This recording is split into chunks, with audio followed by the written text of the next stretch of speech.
In this video, we are discuss Indian Education Commission policies and timeline after independence। तो इस video में हम discuss करेंगे कि स्वतंत्रता प्राप्ति के बाद कौन कौन से एजुकेशन में कमीशन आए जिससे हमारी शिक्षा प्रणाली में सुधार हो सका।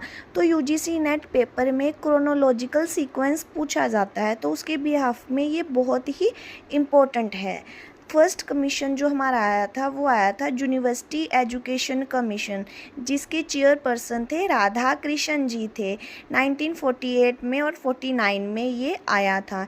इसमें हायर एजुकेशन में जो शिक्षा थी, जो शिक्षा प्रणाली थी, उसमें सुधार किया गया। उसमें कमीशन ने डिफरेंट एस्पेक्ट्स में हायर एजुकेशन को और भी बेहतर बनाने में बात कही थी। उसके बाद आया था सेकेंडरी एजुकेशन कमीशन 1952-53, जो इसके चेयरपर्सन थे माध्यमिक शिक्षा आयोग के जो चेयरपर्सन थे उस टाइम वो थे लक्ष्मी स्वामी मुदालियर। इसका सेकंड नेम मुदालियर शिक्षा आयोग भी है। तो पेपर में कई बार पूछा जाता है कि मुदालियर शिक्षा आयोग का टाइम फ्रेम क्या है, तो इसका टाइम फ्रेम है 1952-53। उसके बाद आया था नेशनल एजुकेशन कमीशन आया था, ना कि पॉलिसी। तो कई बच्चे इसमें कन्फ्यूज़ हो जाते हैं कि नेशनल एजुकेशन कमीशन वो 1968 को लिख देते हैं, बट नहीं, नेशनल एजुकेशन कमीशन 1964-66 में आया था, जिसका और नाम है कोठारी कमीशन, जिसके चेयरपर्सन थे दौलत सिंह कोठारी। तो ये जो नेशनल एजुकेशन कमीशन था ये कम्प्रीहेंसिव कमीशन था। इसमें सेकेंडरी एजुकेशन, प्री स्कूलिंग, इसमें ऑल तरह के एजुकेशन की बात कही गई थी। नेक्स्ट बात करते हैं नेशनल पॉलिसी ऑफ एजुकेशन।